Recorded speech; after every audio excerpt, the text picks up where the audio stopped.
পাহাড় ধসে একের পর এক প্রাণহানি। কক্সবাজারে 5 মাদ্রাসা শিক্ষার্থী ও চট্টগ্রামে 2 জনের মৃত্যু। বৃষ্টি আর ঢলে বিপর্যস্ত পার্বত্য 3 জেলা, সাজেকে আটকা 4 শতাধিক পর্যটক। বাংলাদেশে পুশিন করা শিশুসহ 4 ভারতীয়কে ফেরত নিল বিএসএফ। চাঁপাইনবাবগঞ্জ সীমান্ত দিয়ে 1 বছর পর নিজ দেশে ফিরতে পেরে স্বস্তি। 2 বাসের মুখোমুখি সংঘর্ষের পর নিয়ন্ত্রণ হারিয়ে একটি খাদে দুমড়ে মুচড়ে যায় অপরটি। হবিগঞ্জে 2 চালকই নিহত, আহত 20 যাত্রী হাসপাতালে ভর্তি। আর্জেন্টিনা মিশর ম্যাচ ঘিরে উত্তেজনায়। কুমিল্লায় দুপক্ষের সংঘর্ষে প্রাণ গেল ব্রাজিল সমর্থকের। ফরিদপুরে ব্যবসায়ীকে কুপিয়ে জখম করে 3 লাখ টাকা ছিনতাই। এবং স্থাপনের 11 মাসেই নষ্ট অক্সিজেন প্ল্যান্ট, লিফট বসানো নিয়ে অনিয়মের অভিযোগ। মেডিকেল কলেজে রাজশাহী মেডিকেলে রোগী ভোগান্তি চরমে।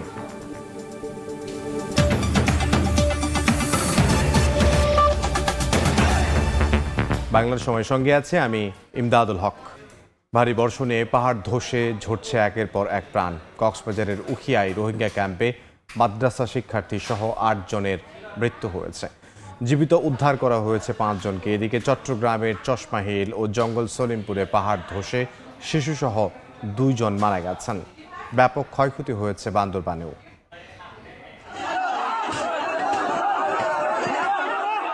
টানা ভারী বর্ষণে আবারও ধসে পড়ল পাহাড়। ধ্বংসস্তূপের নিচে চাপা পড়েন অনেকে। বুধবার কক্সবাজারের উখিয়ার রোহিঙ্গা ক্যাম্পে একটি মাদ্রাসার উপর ধসে পড়ে পাহাড়। এতে মাটি চাপা পড়ে 5 শিক্ষার্থীর মৃত্যু হয়। ঘটনাস্থলে ফায়ার সার্ভিস পৌঁছে বেশ কয়েকজনকে জীবিত উদ্ধার করে। দুর্যোগকালীন অস্থায়ী আশ্রয়কেন্দ্র হিসেবে অনেক রোহিঙ্গা এখানে আশ্রয় নিয়েছিলেন। এদিকে বান্দরবানে ভারী বৃষ্টিতে পাহাড় ধসে পড়েছে। এতে 6টি বসতঘর ভেঙে গেছে। ফায়ার সার্ভিস জানায় অব্যাহত বৃষ্টিতে ঝুঁকি নিয়েও পাহাড়ে বসবাস করছে শত শত পরিবার। শঙ্কা থাকায় অনেকেই সরে যান দুর্ঘটনা কবলিত এলাকা থেকে। ভারী বর্ষণ হচ্ছিল, আমরা একটা বিকট শব্দ শুনে দেখি পিছন থেকে ভেঙে চলে আসছে। করে একটা অনেক বড় বিকট শব্দ এবং পুরো ভেঙে আমার পুরো একটা সাজানো গোছানো বাড়ি লক্ষ্মীপুর এটা পুরোটা একদম ভেঙে চুরমার হয়ে গেছে। এখন মাটি ধসে একেবারে সম্পূর্ণ ঘর বিধ্বস্ত হয়ে গেছে, মানে মালামাল সহ একেবারে বাসায় মানুষ ছিল। ভালো ছিল যে আমরা 5 মিনিট আগেই বাসা থেকে বেরিয়ে গেছিলাম। বেলা 12:30টার দিকে চট্টগ্রাম নগরীর চশমাহিল এলাকার মেয়র গলিতে পাহাড়ের একাংশ ধসে গিয়ে এক শিশুর ওপর পড়ে। এতে সাইমা নামে 12 বছর বয়সী ওই শিশু মারা যায়। 1 ঘন্টা পর মাটির নিচ থেকে লাশ উদ্ধার করে ফায়ার সার্ভিস। এছাড়া জঙ্গল সলিমপুরে পাহাড় ধসে মারা যান আরও একজন। ওমর ফারুক, সময় সংবাদ। এদিকে টানা বৃষ্টিতে আবারও তলিয়ে গেছে বন্দরনগরী চট্টগ্রামের বিভিন্ন এলাকা। এতে চরম দুর্ভোগে পড়েছেন নগরবাসী। বৈরী আবহাওয়ার কারণে আপাতত চট্টগ্রাম কক্সবাজার রুটে ট্রেন চলাচল বন্ধ থাকবে বলে জানিয়েছেন রেল প্রতিমন্ত্রী। বন্যা পূর্বাভাস ও সতর্কীকরণ কেন্দ্র জানিয়েছে আগামী 3 দিন হতে পারে ভারী বৃষ্টি। এতে নদ নদীর পানি বেড়ে 4 বিভাগে আকস্মিক বন্যা দেখা দিতে পারে। আস্ত একটি সড়ক ডুবে গেছে পানিতে। এরই মধ্যে ঝুঁকি নিয়ে চলছে যানবাহন। কোথাও আবার হাঁটু পানি মারিয়ে চলাচল করছে কর্মজীবী মানুষ। সকাল থেকে একটানা বৃষ্টিতে আবারও তলিয়ে গেছে চট্টগ্রাম নগরীর চকবাজার, কাতারগঞ্জ, আগ্রাবাদ, আনোয়ারা সহ বিভিন্ন এলাকা। জলাবদ্ধতায় তৈরি হয় চরম দুর্ভোগ। বৈরী আবহাওয়ার কারণে চট্টগ্রাম বিশ্ববিদ্যালয়ে ক্লাস পরীক্ষা স্থগিত করেছে প্রশাসন। রোডের মধ্যে তো প্রচুর পানি, বদ্রাটায় দড়িয়ে দিকে সব ডুবে গেছে, কাতালগঞ্জ সহকার। গাড়ি কোনো দিকে যাওয়া যাচ্ছে না জলবদ্ধতার কারণে। চারিদিকে মানে পেট পর্যন্ত মানে। যারা পাহাড়ে থাকে তাদেরকে শেল্টার হাউসে নিয়ে আসার জন্য, এবং বিশেষ করে যেসব জায়গায় ড্রেনে এই যে পাহাড়ি ঢল আসার কারণে প্রচুর পরিমাণে বালি চলে এসেছে, ড্রেনগুলো আমরা আমাদের পরিচ্ছন্ন কর্মীরা ক্লিন করছে বিভিন্ন জায়গায়। রেল লাইনের বিভিন্ন জায়গা পানিতে তলিয়ে থাকায় চট্টগ্রাম কক্সবাজার রুটের সব ট্রেন চলাচল আপাতত বন্ধ রাখার সিদ্ধান্ত হয়েছে। সকালে বিশেষ ট্রেনে নগরীর 16 শহর জ্বালানি হাট সেকশনের প্লাবিত স্থান পরিদর্শন করেন রেল প্রতিমন্ত্রী। মূল লক্ষ্য হচ্ছে বড় কোনো দুর্ঘটনার হাত থেকে আমাদের যাত্রীদেরকে এবং রেলকে রক্ষা করা। সেই কারণে আমাদেরকে সেই সিদ্ধান্ত নিতে হয়েছে। এদিকে বন্যা পূর্বাভাস ও সতর্কীকরণ কেন্দ্র জানিয়েছে আগামী 3 দিন হতে পারে ভারী বৃষ্টি। এতে নদ নদীর পানি বেড়ে 4 বিভাগে আকস্মিক বন্যা দেখা দিতে পারে। দেশের দক্ষিণ পূর্বাঞ্চলীয় পার্বত্য অববাহিকার বান্দরবান ও কক্সবাজার জেলার নিম্নাঞ্চলে বন্যা পরিস্থিতির অবনতি ঘটার আশঙ্কা রয়েছে আগামী 3 দিনে। একই সাথে চট্টগ্রাম, খাগড়াছড়ি ও ফেনী জেলার নিম্নাঞ্চলে স্বল্পমেয়াদী বন্যা পরিস্থিতির উদ্ভব হতে পারে আগামী 3 দিনে। আবহাওয়া অধিদপ্তর বলছে দুপুর 12টা পর্যন্ত গত 24 ঘন্টায় চট্টগ্রামে 237.8 মিলিমিটার বৃষ্টিপাত রেকর্ড হয়েছে। চট্টগ্রাম 10 আসনের সংসদ সদস্য সাইদ আল নোমান নগরীর উত্তর আগ্রাবাদের পানোয়ালাপাড়া এলাকায় পানিবন্দী মানুষের মাঝে খাবার বিতরণ করেন। শফিকুল আলম, সময় সংবাদ, চট্টগ্রাম। এই মুহূর্তে চট্টগ্রামের কাতালগঞ্জ এলাকায় আছেন সহকর্মী শফিকুল আলম, সরাসরি যাব তার কাছে। আসলে বৃষ্টি কমার সাথে সাথে পানিও নামতে শুরু করেছে, কারণ এখন ভাটা। মূলত চট্টগ্রামে কয়েকটি কারণে জলাবদ্ধতা হয়ে থাকে। একটি হচ্ছে যখন ভারী বৃষ্টি হয়, একই সাথে যে জোয়ার হয়, সেক্ষেত্রে বৃষ্টি হয়ে জলাবদ্ধতা হয়ে থাকে। এবারে জলাবদ্ধতার কারণটা কিন্তু ভিন্ন, কারণ এবার সবচেয়ে বেশি বৃষ্টিপাত হয়েছে, যেটি বলা হচ্ছে গত 50 বছরের সবচেয়ে বেশি বৃষ্টিপাত হয়েছে এবার, যেটি গতকাল রেকর্ড করা হয়েছে 412.3 মিলিমিটার, যে কারণে বৃষ্টিপাত হয়েছে। সকাল থেকে বিভিন্ন যে এলাকা যে পানি উঠেছিল সেগুলো সেখান থেকে পানি নামতে শুরু করেছে। এবং আবহাওয়া অফিস যে তথ্য দিচ্ছে, তারা বলছে যে আগামী আরও 3-4 দিন এরকম বৃষ্টি হবে এবং পাশাপাশি 3 নম্বর সতর্ক সংকেত দেখিয়ে যেতে বলেছে চট্টগ্রাম সমুদ্র বন্দরকে। এবং আরও যেই বিষয়টি তারা বলছেন যে আগামীতে বৃষ্টির পাশাপাশি পাহাড় ধসের একটা সংখ্যা থাকে, কারণ অতীতে এরকম অর্থাৎ এরকম বৃষ্টিপাত কখনো হয়নি। যখন লাগাতার বৃষ্টিপাত হয় তখন বৃষ্টি কমার কয়েক ঘন্টা বা 3-4 ঘন্টা পরে কিন্তু পাহাড় ধসের আশঙ্কা থাকে, পাহাড় ধস হয়। সকালেও কিন্তু পাহাড় ধসে 2 জনের মৃত্যু হয়েছে, একটি হচ্ছে জঙ্গল সেলিমপুর, আরেকটি হচ্ছে চট্টগ্রামের যে মেয়র গলি রয়েছে সেখানে। এবং গতকালেও কিন্তু রহমাননগর এলাকায় কিন্তু পাহাড় ধসে আরেকজনের মৃত্যু হয়েছে, এই পর্যন্ত 3 জনের মৃত্যু হয়েছে। তবে এখন যেহেতু বৃষ্টি কমে গেছে, ভোর থেকে কিন্তু এক মুষলধারে বৃষ্টি হচ্ছিল চট্টগ্রামে, কিন্তু এখন যেহেতু বৃষ্টি কমে গেছে সেক্ষেত্রে যে পাহাড়ে যে বিভিন্ন জায়গায় যে পানি ঢুকেছে সেখানে ফাটল সৃষ্টি হবে। ফাটল সৃষ্টির ফলে জলাবদ্ধতা সৃষ্টি অর্থাৎ পাহাড় ধস হওয়ার সম্ভাবনা থাকে এবং প্রাণহানির ঘটনাও ঘটেছে। তারা বলছে আসলে চট্টগ্রামে যে 5,000-এর বেশি ফ্যামিলি পরিবার কিন্তু ঝুঁকিপূর্ণ পাহাড়ে বসবাস করছে, প্রায় 50,000-এর মতো মানুষ বসবাস করে ঝুঁকিপূর্ণ 28 থেকে 29টি পাহাড়ে। সেটি নিয়েও কিন্তু জেলা প্রশাসন, চট্টগ্রাম সিটি কর্পোরেশন কাজ করে যাচ্ছে। তবে জলাবদ্ধতা নিরসনের প্রকল্পে প্রধানমন্ত্রীর নির্দেশনায় কিন্তু একটি শক্তিশালী কমিটি গঠন করে দেওয়া হয়েছে মেয়র ডাক্তার সাদ হোসেনকে প্রধান করে। তারা কিন্তু সমন্বয়ভাবে সে কাজগুলো করছে এবং সেনাবাহিনীর 34 কনস্ট্রাকশন তারাও কিন্তু এটির সাথে একসাথে কাজ করছে। যদিও এই যে জলাবদ্ধতা 14,000 কোটি টাকা পুরো প্রকল্পটি কিন্তু সিডিএ করছে সেনাবাহিনীর সমন্বয়ে পুরো প্রকল্পটি, এবং সেখানে সিটি কর্পোরেশনের অধীনেও কিন্তু প্রায় 21টি খাল রয়েছে। তো সব কিছু মিলিয়ে বলা যায় এবারের জলাবদ্ধতা হচ্ছে ভিন্ন একটি কারণ রয়েছে, কারণ এবারের জলাবদ্ধতা সবচেয়ে অতীতের 50 বছরের রেকর্ড, সে রেকর্ড উল্টে কিন্তু সবচেয়ে বেশি বৃষ্টিপাত হয়েছে, সেখানে জলাবদ্ধতাও দীর্ঘস্থায়ী হচ্ছে। এখন প্রাকৃতিক বিপর্যয় বলা যায়, যেহেতু উত্তর এবং দক্ষিণ চট্টগ্রামে বন্যার শুরু হয়েছে এবং সেখানে মানুষের মধ্যে উদ্বেগ উৎকণ্ঠা কাজ করছে। তো এই ছিল আমার কাছে সর্বশেষ তথ্য। চট্টগ্রাম থেকে বৈরী আবহাওয়ার খবর জানাচ্ছিলেন সহকর্মী শফিকুল আলম। ভারী বর্ষণ ও পাহাড়ি ঢলে বিপর্যস্ত 3 পার্বত্য জেলা, পানিবন্দী হাজারো মানুষ, পরিবার নিয়ে আশ্রয় কেন্দ্রে ঠাঁই নিয়েছেন কয়েকশো পরিবার। সড়কের বেশ কয়েকটি জায়গা তলিয়ে যাওয়ায় সাজেকে আটকা 4 শতাধিক পর্যটক। কক্সবাজারে ভারী বৃষ্টিপাতে পাহাড় ধসের শঙ্কায় চলছে মাইকিং।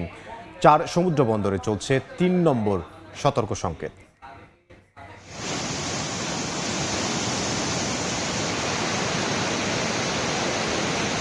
বৃষ্টিবলয় ধারার প্রভাবে টানা ভারী বর্ষণ ও পাহাড়ি ঢলে দেখা দিয়েছে বন্যার শঙ্কা।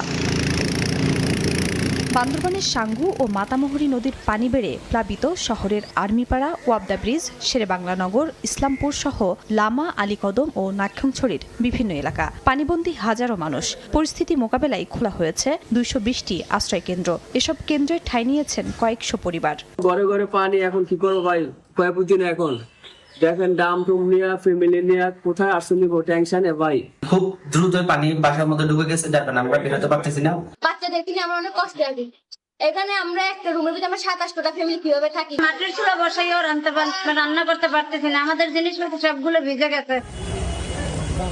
প্লাবিত হয়েছে রাঙামাটির বাঘাইছড়ির নিম্নাঞ্চল। খাগড়াছড়ি সাজেক সড়কের কয়েকটি স্থান তলিয়ে যাওয়ায় 4 শতাধিক পর্যটক আটকা পড়েছেন। পানি বিপদ সীমা অতিক্রম করায় আজকের স্কোর ছাড়া সম্ভব হচ্ছে না, তাই যে রুমে ছিলেন সেই রুমে আপনারা ফেরত চলে যান। খাগড়াছড়ি সদরের লারমাপাড়া, পেরাছড়া সহ বিভিন্ন এলাকা এবং দীঘিনালার মাইনী নদীর পানি বেড়ে কবাখালী ও মেরুঙের কয়েকটি নিচু স্থানে জলাবদ্ধতা দেখা দিয়েছে। ব্যাহত হচ্ছে স্বাভাবিক জীবনযাত্রা। বৃষ্টির কারণে মনে করেন এই ক্ষেত খোলা ডুবে গেছে, আমার ঘরের দুয়ারে পানি উঠছে। খাগড়াছড়ি থেকে যে লংগদুর একমাত্র সড়ক পথ সেটিও পানির নিচে আছে। বর্তমানে পানি আরো বাড়তেছে, বাড়ার কারণে দেখা গেছে অনেক বাড়িঘর ডুবে যাচ্ছে। বাহাদুর থেকে বাঁচার জন্য আপনারা নিরাপদ আশ্রয় কেন্দ্রে চলে যান। কক্সবাজারে ভারী বৃষ্টিপাতে পাহাড় ধসের শঙ্কায় ঝুঁকিপূর্ণ এলাকায় চলছে মাইকিং। সতর্কবার্তা প্রচারের পাশাপাশি খোলা হয়েছে আশ্রয়কেন্দ্র। বৃষ্টি ও জোয়ারে চকরিয়া, কুতুবদিয়া, মহেশখালী, টেকনাফ ও সেন্ট মার্টিনের নিম্নাঞ্চল প্লাবিত। 4 সমুদ্র বন্দরকে 3 নম্বর সতর্ক সংকেত দেখানো হয়েছে। তলিয়ে গেছে ব্রাহ্মণবাড়িয়া শহরের বেশিরভাগ সড়ক। ময়মনসিংহে বাসাবাড়ি, হাসপাতাল, শিক্ষা প্রতিষ্ঠান ও ব্যবসা প্রতিষ্ঠানে পানি ঢুকে স্বাভাবিক জীবনে ছন্দপতন ঘটেছে। জলমগ্ন এলাকা পরিদর্শন করেন সিটি কর্পোরেশনের প্রশাসক। আমরা ড্রেনের মুখগুলো দ্রুত সরাই দিচ্ছি, খালের মুখগুলো ময়লা সরাই দিচ্ছি। আমরা আশা করছি খুব দ্রুত পানি নেমে যাবে। বিভিন্ন জায়গায় পানি ইতিমধ্যে নেমে গেছে। এদিকে ঝালুকাঠির সুগন্ধা, বিষখালী, ধানসিঁড়ি, বাসুন্ডা সহ 11টি নদ নদীর পানি স্বাভাবিকের চেয়ে 3 ফুট বৃদ্ধি পেয়েছে। গাইবান্ধায় ব্রহ্মপুত্র, ঘাগট, তিস্তা ও করতোয়া নদ নদীর প্রায় 25টি পয়েন্টে দেখা দিয়েছে তীব্র ভাঙন। খাদিজা স্বপ্না, সময় সংবাদ। বর্ষা মৌসুমে যমুনার ভাঙনে দিশেহারা পাবনার বেড়া উপজেলার ভারেঙ্গা ইউনিয়নবাসী। গত কয়েকদিনে নদী গর্ভে বিলীন অর্ধশত বসত বাড়ি ও ফসলি জমি। হুমকিতে রয়েছে পল্লী বিদ্যুতের সাবস্টেশন, শিক্ষা প্রতিষ্ঠান সহ বিভিন্ন স্থাপনা। এদিকে ভাঙন কবলিত এলাকা চিহ্নিত করে দ্রুত ব্যবস্থা নেওয়ার আশ্বাস পানি উন্নয়ন বোর্ডের। আসিফ মাহমুদের ছবিতে সবুজ মোল্লার রিপোর্ট। ভাঙছে যমুনার পার, নদীগর্ভে বিলীন হচ্ছে ফসলি জমি। পাবনার বেড়া উপজেলার ভারেঙ্গা ইউনিয়নের লেওলাইপাড়া, কল্যাণপুর সহ আশপাশের কয়েকটি গ্রামে চলছে যমুনা নদীর ভাঙন। এরই মধ্যে গত কিছুদিনে নদীগর্ভে বিলীন হয়েছে অন্তত অর্ধশত বসতবাড়ি ও ফসলি জমি। শেষ সম্বল হারিয়ে নিঃস্ব হয়েছেন অনেকেই। হুমকিতে রয়েছেন পল্লী বিদ্যুতের সাবস্টেশন, বিভিন্ন শিক্ষা প্রতিষ্ঠান, কবরস্থান ও মসজিদ। ভাঙন রোধে স্থায়ী ব্যবস্থা নেওয়ার দাবি স্থানীয়দের। আমরা নদীতে ভাঙে ভেঙে খুব ফেরোয়ারি, গুইদে বাচ্চা নিয়ে ফেরোয়ারি, থার মতো কোনো ক্ষমতা নাই। জমি জমা সব গান নদীতে চলে গেছে, আমরা এখন অস্থায়ী আছি। বিড়ে বাড়ি সব গাঙে গেছে, ঘর দরজা পেয়েছে। ভাঙনে ঠেকানোর মতন যাই করে আবার দুই ফেলতে চলে যায়। এখানে ফালাইছিল গত বছরও, এবছরে আর ফালাই না। 2-4 লাল বাংলি বাড়ি বিদ্যুৎ কেন্দ্র চলে যাবো গাঙ্গে, পুরা সোয়ারি চলে যাবো। আমরাও ভাঙতেছি, আমরাও ভাঙতেছি, আর কোথায় যাবো আমরা? যেভাবে ভাঙতেছে ভাই, আমরা তো বিদ্যুতের সুবিধা পাবো না ভাই। নদী ফিরাইতে চাই ভাই, এটা নদী শাসন করতে চাই ভাই। সরকারের কাছে এটা আমাদের আবেদন। এখানে অতি দ্রুত পদক্ষেপ না নিলে যে কোনো সময় আমাদের সাবস্টেশন নদীর মধ্যে চলে যেতে পারে। অলরেডি 33 কেবি হুকাপের একটা পোল চলে গেছে। আমাদের সাবস্টেশন বর্তমানে 2 ফেজে চলতেছে। ভাঙন কবলিত এলাকা চিহ্নিত করে প্রয়োজনীয় ব্যবস্থা নেওয়ার আশ্বাস পানি উন্নয়ন বোর্ডের। যেখানে ভাঙন কবলিত স্থানগুলো উনি চিহ্নিত করে দিয়েছে, আমরা ওই ভাঙন কবলিত এগুলি আবার নিজের সরজীবনে আমরা পরিদর্শন করে সেসব জায়গাতেগুলো আমরা অস্থায়ী প্রতিরক্ষামূলক কাজ ডিক্লারেশন করে, ইমার্জেন্সি ঘোষণা করে ওই সব জায়গাগুলোকে আমরা কাজ করে যাচ্ছি। ভারেঙ্গা ইউনিয়নের চরে 1 লাখের বেশি মানুষ বসবাস করে। সবুজ মোল্লা, সময় সংবাদ, পাবনা। বাংলার সময় আরো থাকছে। বৈরী আবহাওয়ায় উত্তাল বঙ্গোপসাগরে ট্রলার ডুবি, বরগুনার 16 জেলে জীবিত উদ্ধার। নিখোঁজ 2। চাঁদপুরের মেঘনায় তীব্র স্রোতে ডুবে গেছে ধান বোঝাই। দীর্ঘ 1 বছর পর কুড়িগ্রাম সীমান্ত দিয়ে পুশিন হওয়া শিশুসহ 4 নাগরিককে চাঁপাইনবাবগঞ্জ সীমান্ত দিয়ে ফেরত নিয়েছে বিএসএফ।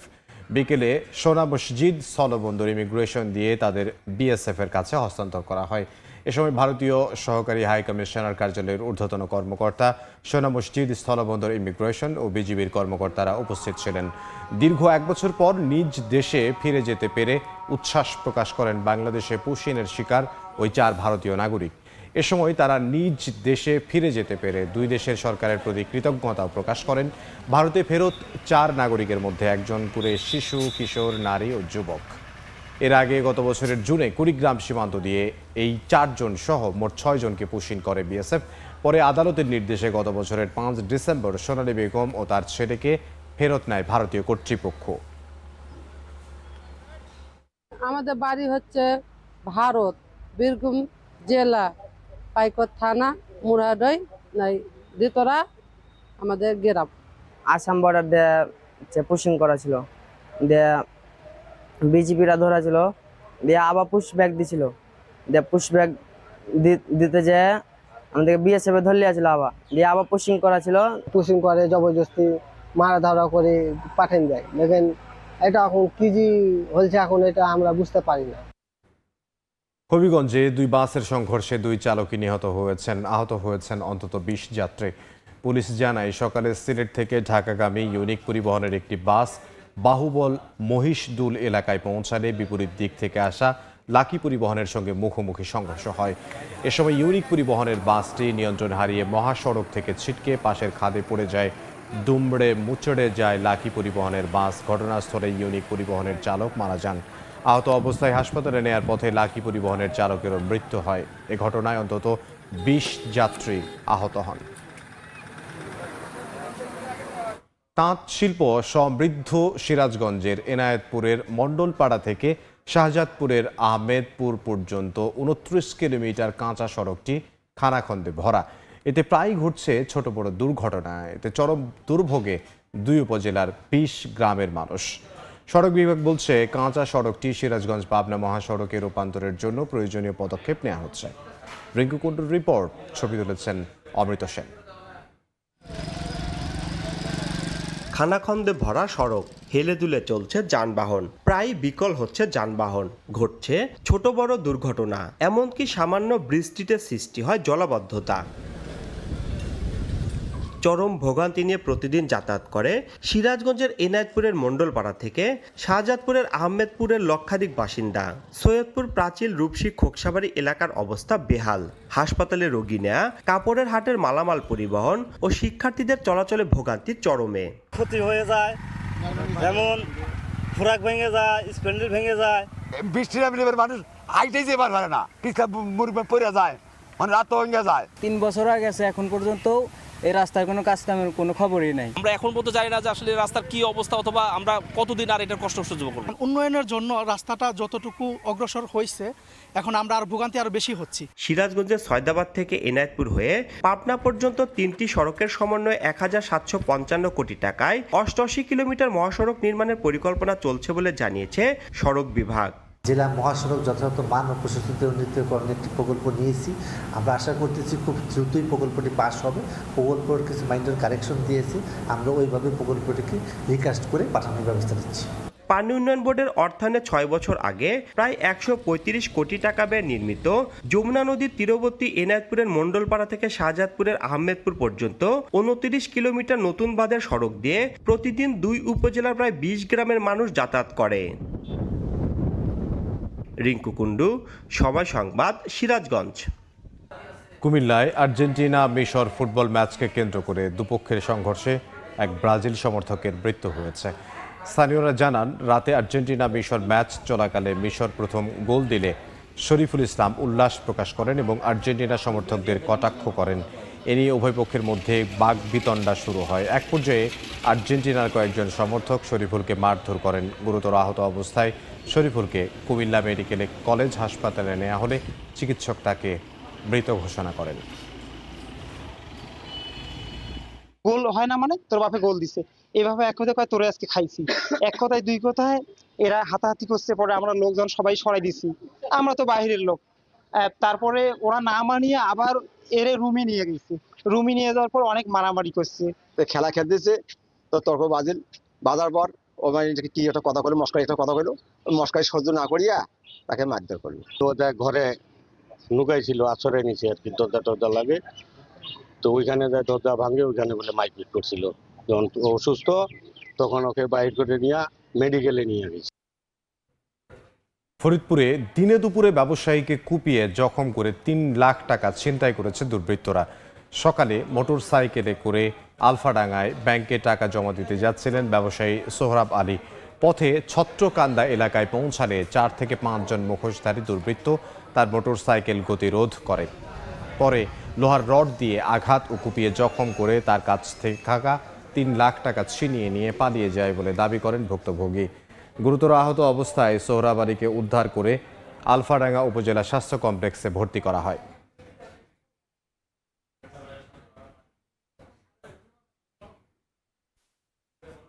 কুড়িগ্রামের উলিপুরে বিদ্যুৎস্পৃষ্টে স্বামী স্ত্রীর মৃত্যু হয়েছে। দুপুরে নিজ বাড়িতে বৈদ্যুতিক বোর্ডের একটি সুইচে হাত দিতে গেলে আবু সায়েদ বিদ্যুৎস্পৃষ্ট হন।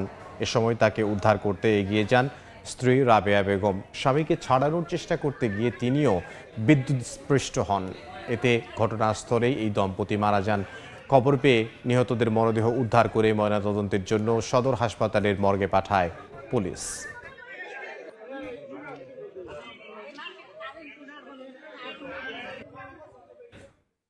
আবারও বৈরী আবহাওয়ার খবর জানবো। কক্সবাজারের উখিয়ায় রোহিঙ্গা ক্যাম্পে মাদ্রাসার উপর পাহাড় ধসে শিক্ষক ও শিক্ষার্থী সহ 8 জনের মৃত্যু হয়েছে। 5 শিক্ষার্থীকে জীবিত উদ্ধার করা হয়েছে। এই মুহূর্তে সেখানে আছেন সহকর্মী সুজাউদ্দিন রুবেল। সরাসরি যাব তার কাছে। রুবেল, কক্সবাজারের যে রোহিঙ্গা ক্যাম্প রয়েছে উখিয়ার সেই 5 নাম্বার ক্যাম্পে দীর্ঘ 5 কিলোমিটার পাহাড়ি পথ বেয়ে যেখানে রোহিঙ্গা ক্যাম্প রয়েছে সেখানে আসলে পাহাড় ধসের ঘটনা ঘটে। সেখানে একটি মাদ্রাসা ছিল, সেই মাদ্রাসাটির উপরে একটি মসজিদ ছিল। মসজিদের যে পাহাড় ধস, সেই পাহাড় ধসটি দেওয়াল ধসে পড়ে মাদ্রাসার উপর পড়ে এবং তাৎক্ষণিক সেখানে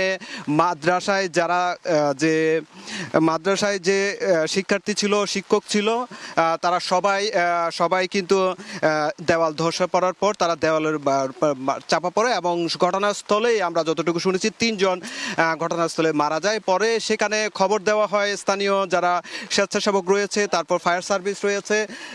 একযুগে কয়েকটি টিম ঘটনাস্থলে গিয়ে কাজ শুরু করে এবং কাজ শুরু করার পর দীর্ঘ 3 ঘন্টা উদ্ধার কার্যক্রম চালায়। উদ্ধার কার্যক্রম চালিয়ে সেখানে ঘটনাস্থল থেকে একে একে করে 8টি মরদেহ উদ্ধার করা হয়। ফায়ার সার্ভিস যেটি জানিয়েছে এই পর্যন্ত 8 জনের মৃত্যু হয়েছে, যাদের বয়স 10 থেকে 13 পর্যন্ত হবে। একজন শিক্ষক রয়েছে।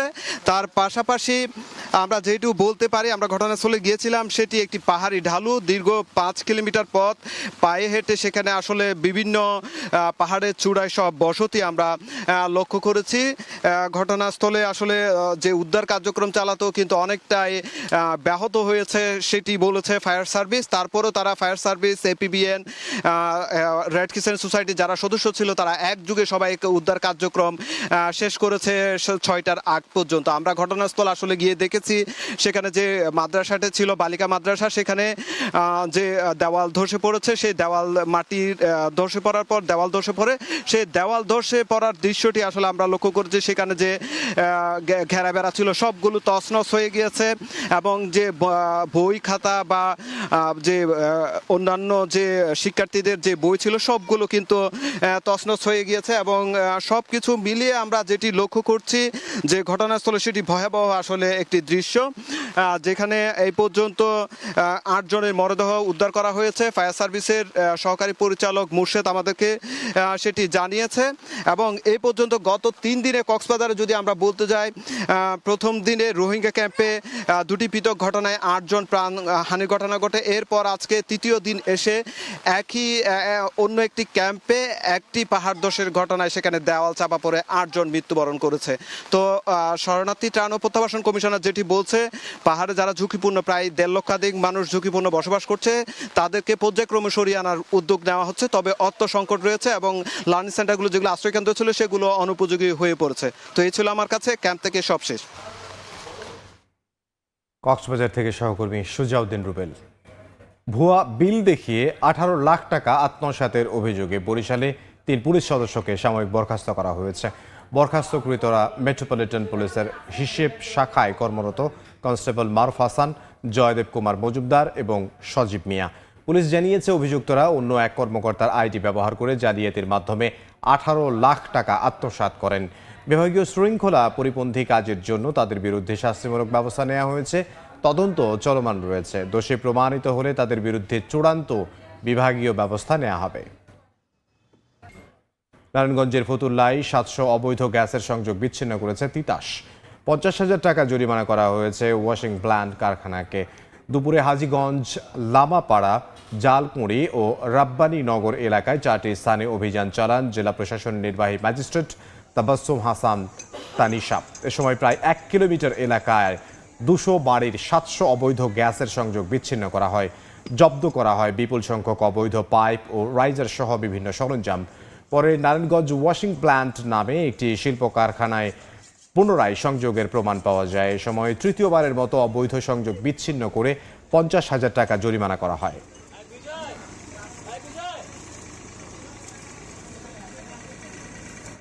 নেত্রকোনায় ধর্ষণ মামলার 13 বছর পর আসামির যাবজ্জীবন কারাদণ্ডাদেশ দিয়েছেন আদালত। দুপুরে জেলা ও দায়রা জজ আদালতের বিচারক ডক্টর ইমদাদুল হক আসামি হেলাল মিয়ার উপস্থিতিতে এ রায় দেন। একই সঙ্গে ডিএনএ পরীক্ষার মাধ্যমে জন্ম নেওয়া শিশুটি পিতৃ পরিচয় পেয়েছে। মামলার বিবরণে জানা যায় 2013 সালে গৃহকর্মীকে ধর্ষণের অভিযোগ ওঠে হেলাল মিয়ার বিরুদ্ধে। এই ঘটনায় অন্তঃসত্ত্বা হয়ে পড়ে সে। একই বছরের 13 জুলাই নির্যাতিতা বাদী হয়ে 12 হাত্রা থানায় ধর্ষণ মামলা করেন। 11 অক্টোবর আদালতে চার্জশিট জমা দেন মামলার তদন্তকারী কর্মকর্তা। দীর্ঘ বিচারিক প্রক্রিয়া শেষে অভিযুক্ত হেলাল মিয়াকে যাবজ্জীবন কারাদণ্ডাদেশ দেন আদালত। একই সঙ্গে ডিএনএ পরীক্ষার মাধ্যমে প্রমাণ হয় জন্ম নেওয়া শিশুটির বাবা হেলাল মিয়া। বৈরী আবহাওয়ায় বঙ্গোপসাগরে ডুবে গেছে একটি ট্রলার। 16 জনকে জীবিত উদ্ধার করা গেলেও এখনও নিখোঁজ বরগুনার 2 জেলে। মঙ্গলবার বিকেলে তালতলী ফকিরহাট থেকে সাগরে মাছ শিকারে যায় একাধিক ট্রলার। পটুয়াখালীর কুয়াকাটায় গভীর সাগরে একটি ট্রলার বিকল হলে জেলেদের উদ্ধার করে এফবি মহিমা নামে একটি ট্রলার। উত্তাল সাগরে ঢেউয়ের কবলে পড়ে তীরে ফেরার সময় 18 জেলে সহ ডুবে যায় এফবি মহিমা। পাশে থাকা অন্য আরেকটি ট্রলার সমুদ্রের ভাসমান অবস্থায় 16 জেলেকে উদ্ধার করে। তবে এখনও নিখোঁজ কালাম ও শহীদ নামের 2 জেলে। ট্রলার ডুবির বিষয়টি কোস্টগার্ডকে জানিয়েছে উপজেলা প্রশাসন। এরই সঙ্গে নিখোঁজ থাকা জেলেদের উদ্ধারে তৎপরতা শুরুর কথা জানিয়েছে জেলা মৎস্যজীবী ট্রলার মালিক সমিতি। চাঁদপুরের মেঘনায় তীব্র স্রোতে ধান বোঝায় একটি ট্রলার ডুবে গেছে। প্রত্যক্ষদর্শীরা জানান সকালে দক্ষিণাঞ্চল থেকে ধান বোঝায় একটি ট্রলার চাঁদপুরের দিকে যাচ্ছিল। 3 নদীর মোহনার পুরান বাজার এলাকায় পৌঁছালে তীব্র স্রোতের মুখে পড়ে। কয়েক মিনিটের মধ্যেই ডুবে যায় ট্রলারটি। তবে এ সময় ট্রলারের মাঝি মাল্লারা সাঁতরে তীরে উঠে যাওয়ার কোনো হতাহতের ঘটনা ঘটেনি। বাংলার সময় আরও থাকছে। নাটোরের আড়তে বিক্রি হয়নি অর্ধলক্ষ পশুর চামড়া। ট্যানারি মালিকদের বিরুদ্ধে দাম কমানোর অভিযোগ। লোকসানে ব্যবসায়ীরা। পুঁজি সংকটের অজুহাত কারখানা কর্তৃপক্ষের। রাজশাহী মেডিকেল কলেজ হাসপাতালে কোটি কোটি টাকা ব্যয়ে কেনা চিকিৎসা সংশ্লিষ্ট যন্ত্রপাতি অল্প দিনেই হচ্ছে অকেজো। স্থাপনের মাত্র 11 মাসের মধ্যে পরিত্যক্ত প্রায় 2.25 কোটির অক্সিজেন প্ল্যান্ট। গত মে মাস থেকে নষ্ট সিটি স্ক্যান মেশিন। 2 দফায় জালিয়াতির অভিযোগ প্রমাণিত হওয়ায় 2 বছরেরও লাগানো যায়নি আইসিইউ ইউনিটের লিফট। দুর্ভোগের রোগী ও স্বজনরা। আব্দুল সালামের ছবিতে বিস্তারিত মওদুদ রানার রিপোর্টে। স্বয়ংক্রিয়ভাবে বাতাস থেকে প্রতি মিনিটে 500 লিটার অক্সিজেন উৎপাদনের লক্ষ্যে রাজশাহী মেডিকেল কলেজ হাসপাতালে স্থাপন করা হয়েছিল প্ল্যান্ট। জাতিসংঘের অর্থায়নে 2 কোটি 22 লাখ টাকা ব্যয়ের প্ল্যান্টটি 2022 সালে স্থাপনের মাত্র 11 মাসের মধ্যেই অকেজো। আমরা তাৎক্ষণিকভাবে কর্তৃপক্ষকে অবহিত করি এবং এটি অন্যত্র সরিয়ে যাতে নেওয়া হয় সে বিষয়ে আমরা চিঠি প্রদান করি। গত মে মাস থেকে হাসপাতালের সিটি স্ক্যান মেশিনটিও নষ্ট। ঢাকার আরপি এন্টারপ্রাইজ 2021 সালের আগস্টে 7 বছরের ওয়ারেন্টি সহ এটি স্থাপন করেছিল। একটাও হয় নাই, ডাক্তার বলল এখানে মেশিন নষ্ট হয়ে আছে। হাসপাতাল কর্তৃপক্ষের তথ্য মতে 2024 সালে আইসিইউ ইউনিটে প্রায় 1,17,50,000 টাকা ব্যয়ে ঠিকাদারি প্রতিষ্ঠান ব্রাদার্স কনস্ট্রাকশন লিফট স্থাপন করে। কিন্তু কর্তৃপক্ষের তদন্তে বেরিয়ে আসে জাপানি ফুজি ব্র্যান্ডের এ ক্যাটাগরির বদলে তারা সেখানে বসিয়েছে চায়নার সি ক্যাটাগরির নিম্নমানের লিফট। জালিয়াতি ধরা পড়ার পর ঠিকাদার লিফটটি খুলে নিয়ে 2025 সালের 2 অক্টোবর আরেকটি লিফট সরবরাহ করে। তদন্ত কমিটি প্রতিবেদন দাখিল করেন যে লিফটটি তারা সরবরাহ করেছেন তাদের সরবরাহ করা জন্য যে তালিকা ছিল তার সাথে কোনোভাবে সামঞ্জস্যপূর্ণ নয়। এদিকে গণপূর্ত বিভাগও লিফটের আরেকটি তদন্ত করেছে। তাদের দাবি, ঠিকাদারের সরবরাহ করা লিফটটি দরপত্রের শর্ত পূরণ করেছে এবং আন্তর্জাতিক মানসম্মত।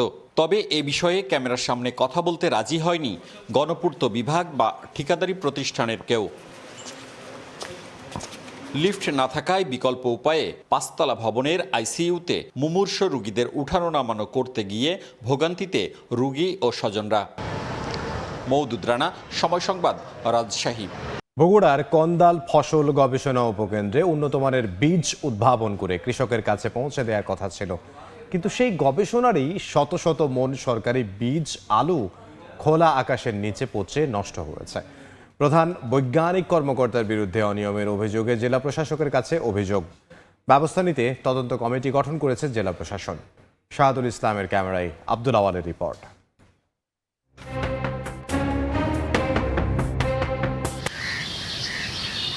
খোলা আকাশের নিচে পচে নষ্ট হয়েছে শত শত মন বীজ আলু। বগুড়া কন্দাল ফসল গবেষণা উপকেন্দ্রে অব্যবস্থাপনায় নষ্ট হয়েছে লাখ লাখ টাকার সরকারি এসব বীজ আলু।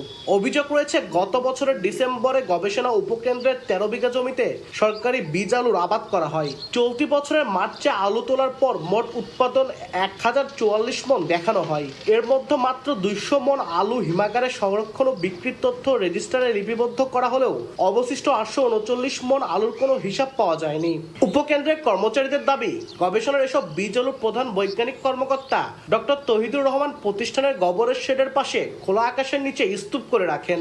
তবে অতিরিক্ত গরম ও বৈরী আবহাওয়ার কারণে আলুগুলো পচে গেলে সেগুলো রাতারাতি সরিয়ে ফেলা হয় বলে অভিযোগ রয়েছে।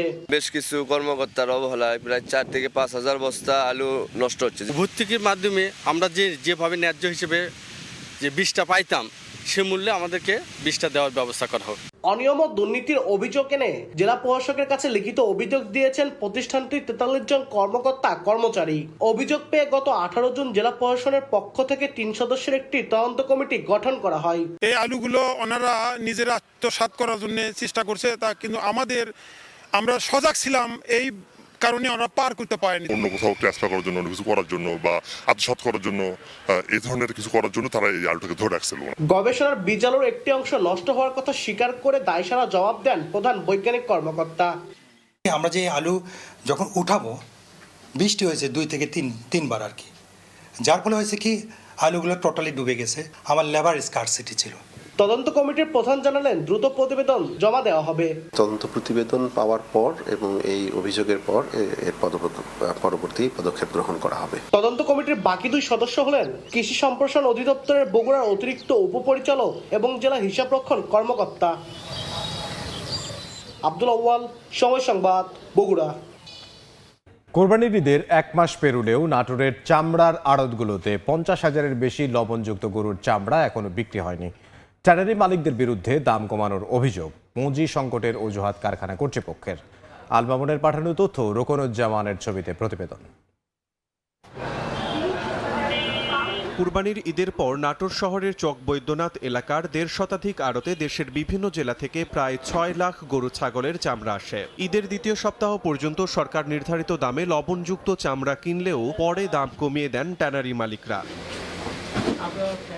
ব্যবসায়ীদের অভিযোগ, প্রতিটি গরুর চামড়ায় নির্ধারিত দামের তুলনায় ৩০০ থেকে ৫০০ টাকা কম দেয়া হচ্ছে। একই সঙ্গে তাপদাহ ও লোডশেডিংয়ে কঠিন হয়ে পড়েছে চামড়া সংরক্ষণও। নষ্ট হওয়ার আশঙ্কায় লোকসান গুণেই চামড়া বিক্রি করতে বাধ্য হচ্ছেন তারা।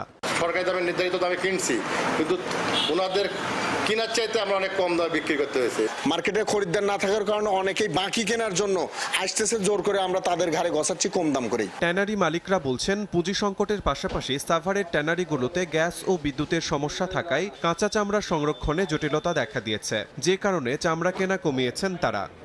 এখন ওনারা নিজেরাও চামড়া কিনতে পারে না, আমরা যে কাঁচা ব্যাপারী আছি আমাদেরও কাঁচা চামড়ার টাকা পাওনা টাকা দিতে পারে না। ব্যবসায়ীরা বলছেন, দ্রুত ন্যায্য মূল্য নিশ্চিত করা না গেলে বড় ক্ষতির মুখে পড়বেন আড়তদাররা। আমাদের এখানে বিদ্যুতের সমস্যা, গ্যাসের সমস্যা, ট্যানারিতে চামড়া কিনে নিয়ে যে বর্তমান যে ওয়েদার, তাতে 1 মাসের বেশি চামড়া রাখা যাবে না। অতএব আমরা এখন চামড়া আর বেশি কিনবো না।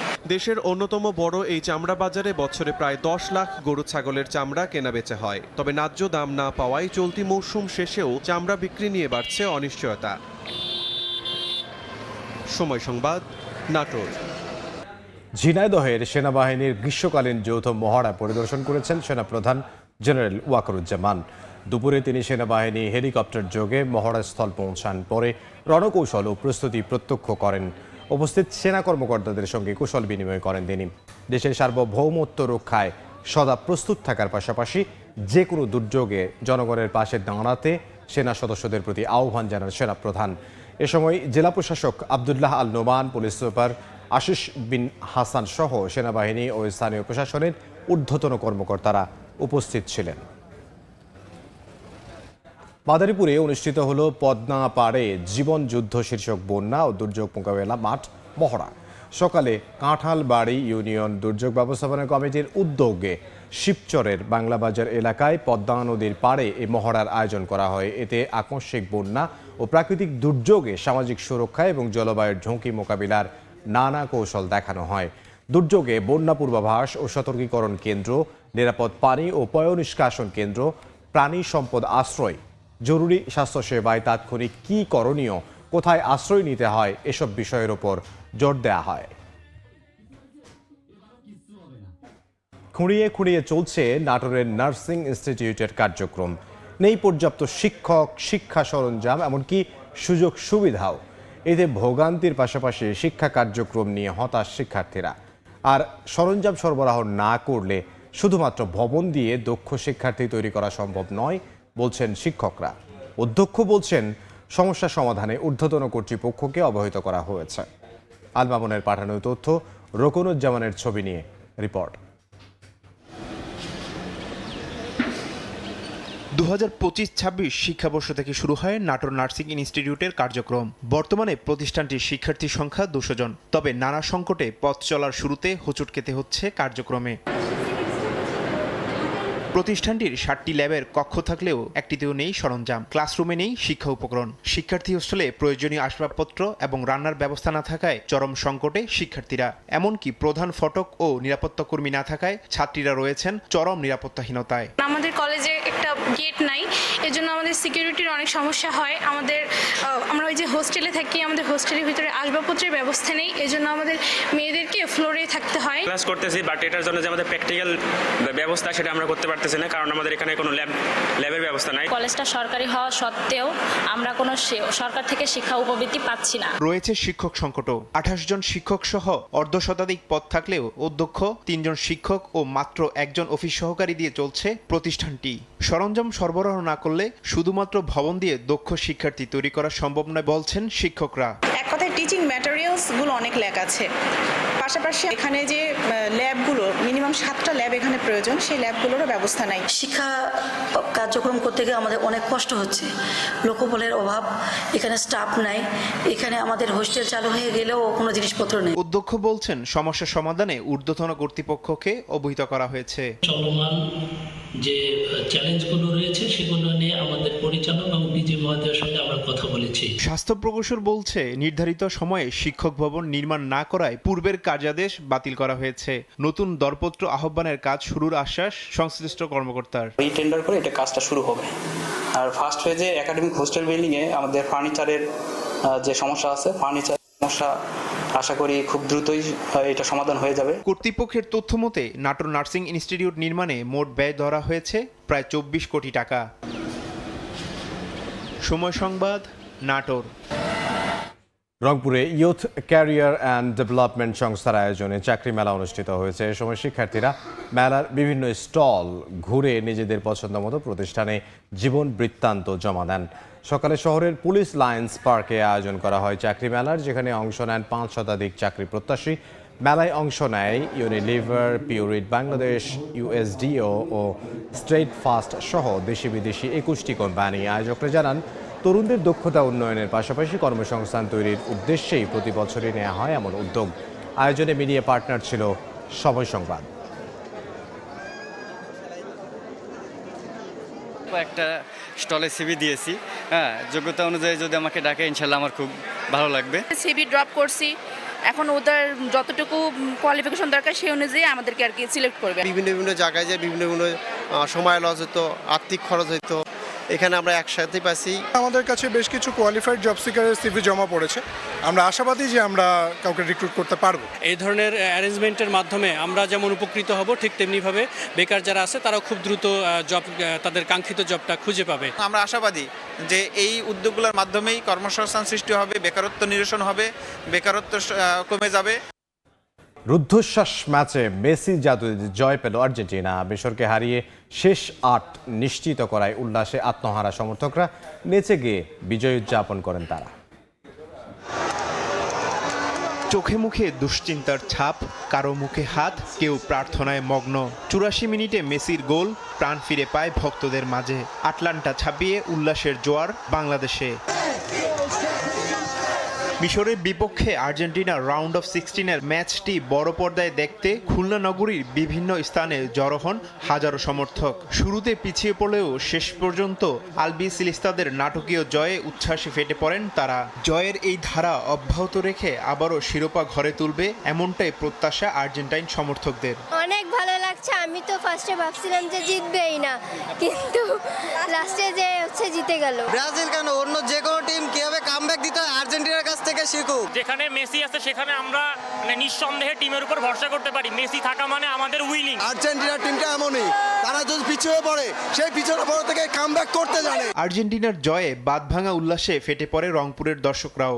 রংপুর টাউন হল চত্বরে বড় পর্দায় ম্যাচটি উপভোগ করেন হাজারো ফুটবল প্রেমী। তাদের প্রত্যাশা মেসির নেতৃত্বে আবারও বিশ্বমঞ্চে নিজেদের শ্রেষ্ঠত্বের প্রমাণ দেবে আর্জেন্টিনা। আমরা আজকে দেখিয়ে দিয়েছি আর্জেন্টিনা এমন একটি দল যে দলটা কখনো টেনশনই করে না। আমাদের দীর্ঘ বিশ্বাস ছিল যে মাঠের মধ্যে জাদুঘর ছিল, আমরা জানি যে তার জাদু আমরা দেখতে পারবো। আর্জেন্টিনার বিজয় উল্লাসের সাক্ষী হয়েছে মুন্সিগঞ্জবাসীও। ভক্তদের প্রত্যাশা শিরোপা সব বাধা পেরিয়ে এগিয়ে যাবে স্কেলনির শিষ্যরা। রাজশাহীর কেন্দ্রীয় শহীদ মিনার চত্বরে বড় পর্দায় খেলা দেখতে ঢল নামে ফুটবল প্রেমীদের। প্রিয় দলের জয়ের পর উৎসবে মাতেন সমর্থকরা। তারিফ রহমান, সময় সংবাদ। বাংলার সময়ের শীর্ষ সংবাদগুলো জানিয়ে দিচ্ছি আরও একবার। পাহাড় ধসে একের পর এক প্রাণহানি। কক্সবাজারে মাদ্রাসা শিক্ষার্থী সহ ৮ ও চট্টগ্রামে 2 জনের মৃত্যু। বৃষ্টি আর ঝড়ে বিপর্যস্ত পার্বত্য 3 জেলা, সাজেকে আটকা কয়েকশো পর্যটক। বাংলাদেশে পুশিং করা শিশুসহ 4 ভারতীয়কে ফেরত নিল বিএসএফ। চাঁপাইনবাবগঞ্জ সীমান্ত দিয়ে 1 বছর পর নিজ দেশে ফিরতে পেরে স্বস্তি। এবং 2 বাসের মুখোমুখি সংঘর্ষের পর নিয়ন্ত্রণ হারিয়ে একটি খাদে দুমড়ে মুচড়ে যায় অপরটি। হবিগঞ্জে 2 চালকই নিহত, আহত 20 যাত্রী হাসপাতালে ভর্তি।